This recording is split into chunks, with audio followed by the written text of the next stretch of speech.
তো শ্রেষ্ঠ শিক্ষক হতে হলে বা প্রতিষ্ঠানে নজরে আসতে হলে আপনার অতিরিক্ত কাজ করতে হবে।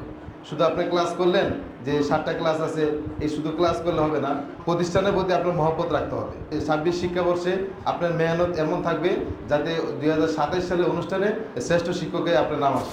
আসসালামু আলাইকুম রহমতুল্লাহি ওয়া বারাকাতুহু। সকল পরিচালকবৃন্দ এবং সহকারী শিক্ষক যারা আছেন সবাইকে আমার অন্তঃস্থল থেকে মোবারকবাদ জানাচ্ছি। আসলে কথা দীর্ঘিত করবো না, সময় যেহেতু অল্প, তো মাইকে ওরকম কথা বলতে পারি না, তো কিছু কিছু কথা বলবো।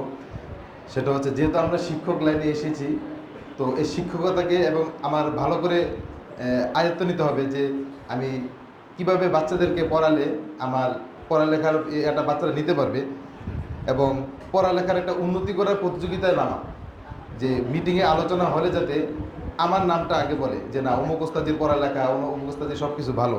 প্রতিষ্ঠানের প্রতি আপনার মহব্বত রাখতে হবে। প্রতিষ্ঠানের প্রতি অনেকে বলে কি সুযোগ সুবিধা দেয়, এটা দেয় না, এটা দেয় না, তো এগুলো বলা যাবে না, মহব্বত রাখতে হবে। কারণ আর আজকে যে শ্রেষ্ঠ শিক্ষক অনেকে হয়েছেন, অনেকে হন নাই। তো শ্রেষ্ঠ শিক্ষক হতে হলে বা প্রতিষ্ঠানে নজরে আসতে হলে আপনার অতিরিক্ত কাজ করতে হবে। শুধু আপনি ক্লাস করলেন, যে 7টা ক্লাস আছে, এই শুধু ক্লাস করলে হবে না, যে আমার অতিরিক্ত কাজ করতে হবে।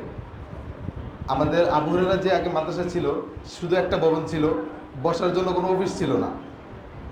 যখন মিটিং হইতো তখন ওই টেবিল সরিয়ে তারপর মিটিং করে আবার টেবিল বিছিয়ে দিতাম। ওই কুরবান ওস্তাজি, সাগর ওস্তাজি ওরা বলতে পারবে, আমরা টেবিল সরিয়ে তারপর ঘুমাইছি। বড় ওস্তাজি বসবে, একটা চেয়ার ছিল না। সেখান থেকে আজকে 8টা প্রতিষ্ঠান। তারপর যে এই আমরা যে ফিল্ড ওয়ার্ক করেছি, যেটাকে এলেমের দাওয়াত বলা হয়, কি বলবো, রোজার ভিতরে আমরা যে এলেমের দাওয়াত দিয়েছি, সেটা আমরা এমনও শিক্ষক আছে এলেমের দাওয়াত দিয়ে রোজা ভেঙে ফেলছে ভাই। এত কষ্ট করার পরে আজকে এই ছাত্রগুলো আছে।